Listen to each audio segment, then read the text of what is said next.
नमस्कार दोस्तों, आप लोगों का बहुत बहुत स्वागत है आपके अपने यूट्यूब चैनल पर। दोस्तों, हम लोग डेली की तरह आज की इस वीडियो में जीके जीएस के टॉप 20 क्वेश्चंस डिस्कस करेंगे जो आपके आने वाले किसी भी गवर्नमेंट एग्ज़ाम के लिए काफ़ी ज़्यादा यूजफुल होंगे।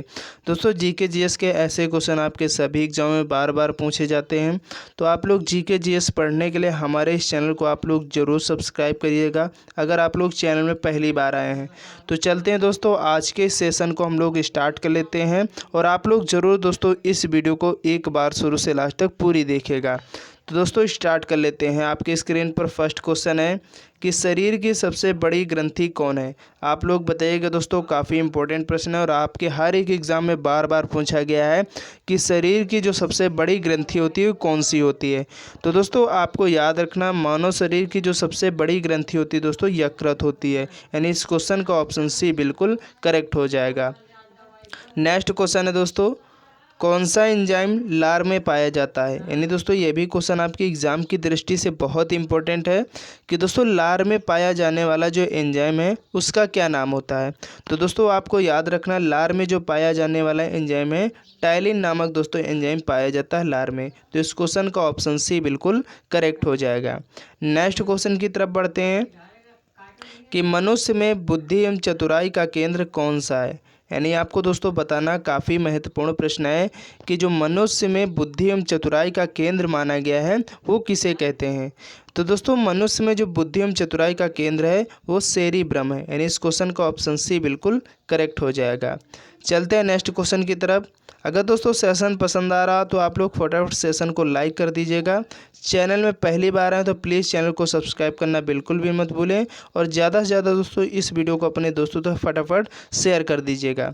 नेक्स्ट क्वेश्चन है दोस्तों कि रक्त में ग्लूकोज की मात्रा को किसके कारण नियंत्रित किया जाता है। दोस्तों बहुत इंपॉर्टेंट क्वेश्चन है, आपके हर एक एग्ज़ाम में दोस्तों बार बार पूछा गया है कि दोस्तों रक्त में ग्लूकोज की मात्रा को किसके कारण नियंत्रित किया जाता है, यानी कंट्रोल किया जाता है। दोस्तों हर एक एग्ज़ाम में बार बार पूछा गया प्रश्न है, तो आपको दोस्तों याद रखना है रक्त में जो ग्लूकोज की मात्रा को नियंत्रित करने का काम करता है दोस्तों इंसुलिन। दोस्तों इंसुलिन के कारण दोस्तों रक्त में ग्लूकोज की मात्रा को कंट्रोल किया जाता है। तो आपको याद रखना, इस क्वेश्चन का ऑप्शन डी बिल्कुल करेक्ट हो जाएगा।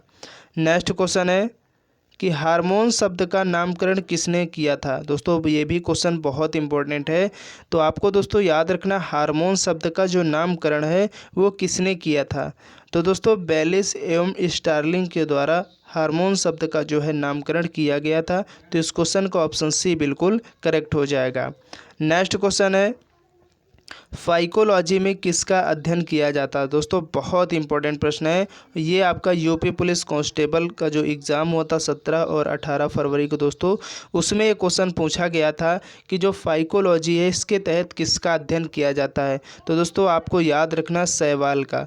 दोस्तों शैवाल का जो अध्ययन है वो फाइकोलॉजी के तहत किया जाता है। तो आपको याद रखना, इस क्वेश्चन का ऑप्शन बी बिल्कुल करेक्ट हो जाएगा। नेक्स्ट क्वेश्चन है, और ये भी क्वेश्चन बहुत इंपॉर्टेंट है दोस्तों, कि फलों का अध्ययन क्या कहलाता है। यानी दोस्तों हम लोग जो फ्रूट की स्टडी करते हैं इसको क्या कहते हैं, उसके लिए एक शब्द कौन सा है। तो दोस्तों आपको याद रखना, फलों का जो अध्ययन कहलाता है दोस्तों पोमोलॉजी कहते हैं। क्या कहते हैं दोस्तों, पोमोलॉजी कहते हैं फलों के अध्ययन को। तो इस क्वेश्चन का ऑप्शन बी बिल्कुल राइट हो जाएगा। चलते हैं नेक्स्ट क्वेश्चन की तरफ कि जीवाणु की खोज सर्वप्रथम किसने की थी। आपको बताना दोस्तों कि जीवाणु की जो खोज है सर्वप्रथम किसने की थी। तो आपको दोस्तों याद रखना, लिवेनहॉक ने सबसे पहले जीवाणु की जो है वो खोज की थी। तो इस क्वेश्चन का ऑप्शन सी बिल्कुल करेक्ट हो जाएगा। इसके बाद अगला क्वेश्चन है, निम्नलिखित में से किसके द्वारा दूध खट्टा होता है। आपको बताना दोस्तों, जो दूध खट्टापन हो जाता है ये किस रीजन से होता है, किसके कारण होता है। तो दोस्तों आपको याद रखना, बैक्टीरिया के कारण दोस्तों जो दूध होता है वो खट्टापन हो जाता है। तो इस क्वेश्चन का ऑप्शन बी बिल्कुल करेक्ट हो जाएगा। अगर दोस्तों वीडियो अच्छी लग रही है और कंटेंट पसंद आ रहा है तो आप लोग फटाफट इस वीडियो को अपने दोस्तों तक शेयर कर दीजिए और फटाफट वीडियो को लाइक कर दीजिएगा। नेक्स्ट क्वेश्चन है कि सार्स क्या है। दोस्तों आपके एग्ज़ाम में पूछा गया क्वेश्चन है कि सार्स जो होता है ये क्या है एक प्रकार का। तो दोस्तों आपको याद रखना ये एक प्रकार का विषाणु जनित रोग है। क्या है दोस्तों? सार्स। तो दोस्तों एक प्रकार का विषाणु जनित रोग है, तो आपको याद रखना, क्योंकि ये किसी न किसी एग्जाम में पूछा हुआ क्वेश्चन, इसलिए हमने आप आज की इस वीडियो में इसको लिए हैं। ठीक है, नेक्स्ट क्वेश्चन की तरफ बढ़ेंगे। संसार का सबसे छोटा पुष्प कौन सा है? दोस्तों बहुत इंटरेस्टिंग क्वेश्चन है। आप किसी भी व्यक्ति से दोस्तों सवाल जवाब कर सकते हैं कि आप बताइए कि संसार का सबसे छोटा पुष्प कौन सा है। दोस्तों अगर आप इस वीडियो को देखें तो आप उससे क्वेश्चन करोगे, अगर वो नहीं बता पाएगा तो आप उस क्वेश्चन का आंसर भी बताओगे। जो नहीं इस वीडियो को देखा तो क्या जाने कि संसार का सबसे छोटा पुष्प क्या है। ठीक है, तो आप दोस्तों किसी आपस में, अगर आप अभी पढ़ाई कर रहे हो दोस्तों, किसी भी क्लास में हो, तो आप आपस में भी क्वेश्चन कर सकते हैं ऐसे। जीके दोस्तों एक ऐसा पार्ट होता है जो आपस में इस वीडियो को देख कर जाइए और आपस में आप लोग डिस्कस करेंगे तो आपको जल्दी याद होते हैं क्वेश्चन। ठीक है, जीके एक ऐसा होता है बोल चाल में दोस्तों, इसको हम पढ़ते रहते हैं और हमें याद भी होता रहता है। इसीलिए मैं आप लोगों से बोला करता हूँ, जब भी वीडियो दोस्तों हमारे चैनल पर मॉर्निंग में मिलती रहती है, तो आप अगर किसी कम्पिटिटिव एग्ज़ाम की कर रहे हो या अभी आप पढ़ाई कर रहे हो या क्लास 9, 10, 12 या किसी भी क्लास में हो, तो तब भी आप पढ़ सकते हैं, क्योंकि आप पढ़ाई करके जब आगे जाओगे किसी एग्ज़ाम की तैयारी करोगे तो यही क्वेश्चन आपके एग्ज़ाम में आने वाले हैं। तो आप अभी से पढ़ना स्टार्ट कर दीजिए और आप अपनी क्लास में जाइएगा, आप लोग एक दूसरे से क्वेश्चन करिएगा। इससे क्या होगा, आपका जो जीके जीएस का लेवल है वो आपका अच्छा हो जाएगा अभी से। ठीक है, तो आपको दोस्तों बताना संसार का जो सबसे छोटा पुष्प है वो कौन सा है। तो दोस्तों वुल्फिया। तो आप किसी से भी क्वेश्चन पूछ सकते हैं। नेक्स्ट क्वेश्चन है कि गर्मियों में सफ़ेद कपड़े क्यों पहने जाते हैं? दोस्तों इसका रीज़न क्या है? तो दोस्तों ये भी क्वेश्चन आपसे पूछा जा सकता, कोई भी पूछ सकता है, आपके टीचर ही पूछ सकते हैं कि आप बताइए गर्मियों में सफ़ेद कपड़े क्यों पहनते हैं। तो दोस्तों इसका रीज़न ये होता है ऊष्मा के बुरे अवशोषक हैं। ठीक है दोस्तों, जो सफ़ेद कपड़े होते हैं ऊष्मा के बुरे अवशोषक, इसका मतलब क्या है, ये ऊष्मा को कम अवशोषित करते हैं। जबकि आपके जो काले कपड़े होते हैं, देखिए आप जब गर्मियों में काली शर्ट पहन लेंगे ना तो आपको गर्मी ज़्यादा लगेगी। क्यों? क्योंकि दोस्तों वो ऊष्मा को पूरी तरीके से क्या अवशोषित कर लेते हैं, नहीं वो अच्छे अवशोषक होते हैं। जब वो ऊष्मा को अवशोषित करेंगे तो आपके शरीर में गर्मी लगेगी, और जो ऊष्मा को अवशोषित कम करेंगे तो वास्तव में वो कम गर्मी पैदा यानी ठंडाएंगे कपड़े। ठीक है, तो इसलिए गर्मियों के दिनों में लोग सफ़ेद कपड़े ज़्यादा पहनते हैं। तो आपको याद रखना इस क्वेश्चन का ऑप्शन ए बिल्कुल करेक्ट हो जाएगा। नेक्स्ट क्वेश्चन है, यांत्रिक ऊर्जा को विद्युत ऊर्जा में किसके द्वारा बदला जाता है? दोस्तों आपके एग्जाम में अक्सर क्वेश्चन पूछा जाता है कि जो यांत्रिक ऊर्जा को विद्युत ऊर्जा में किसके द्वारा बदलते हैं।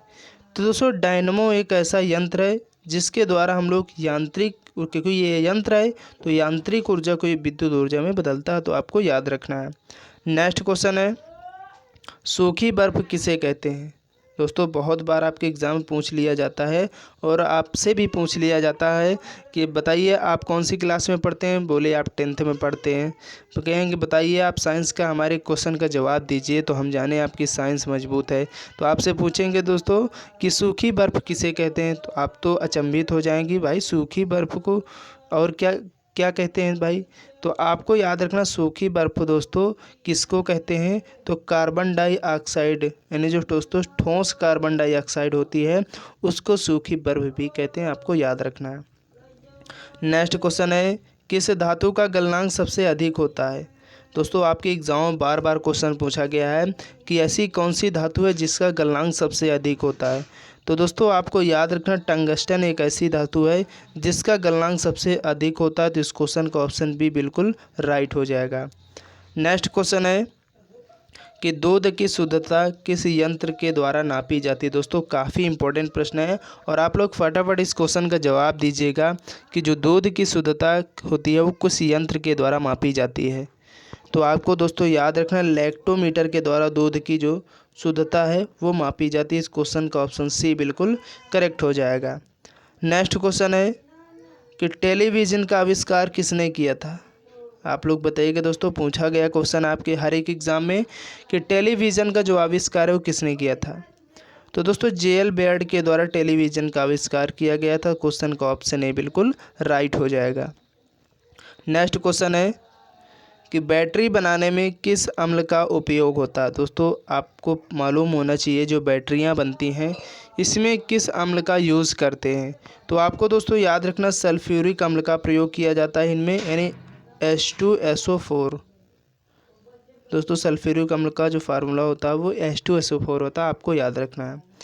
नेक्स्ट क्वेश्चन है, एटम बम की खोज किसने की थी। दोस्तों बहुत बार क्वेश्चन पूछा जा चुका है आपके हर एक एग्ज़ाम में, अगर आपको नहीं मालूम है तो इसीलिए मैं आप लोगों से बोलता रहता हूं, आप जब भी देखें तो पूरी वीडियो देखा करें, क्योंकि एक से एक क्वेश्चन आपको स्टार्टिंग में या एंड तक दोस्तों हर एक क्वेश्चन इंपॉर्टेंट होता है, तो इसीलिए आप पूरे वीडियो देखा करें। तो एटम बम की जो दोस्तों खोज है ऑटोहन ने की थी। इस क्वेश्चन का ऑप्शन ए बिल्कुल करेक्ट हो जाएगा।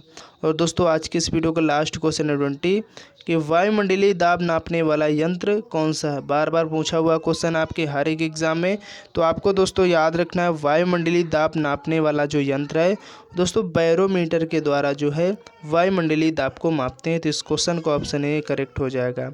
दोस्तों उम्मीद करते हैं आज की वीडियो आप लोगों को काफ़ी ज़्यादा पसंद आई होगी, तो आप लोग वीडियो को ज़रूर लाइक कर देना और ज़्यादा से ज़्यादा अपने फ्रेंड्स तक इस वीडियो को शेयर कर देना अगर चैनल में पहली बार आए हैं, ठीक है। और आप लोग अभी तक अगर चैनल को सब्सक्राइब नहीं किए तो आप लोग प्लीज़ चैनल को सब्सक्राइब करें। और आप लोगों को मॉर्निंग में डेली दोस्तों जीके जीएस की क्लास हमारे इस चैनल पर मिलती रहती है, तो आपको उसको देखना बिल्कुल भी नहीं भूलना। तो चलते हैं दोस्तों नेक्स्ट वीडियो के लिए, तब तक के लिए जय हिंद जय भारत।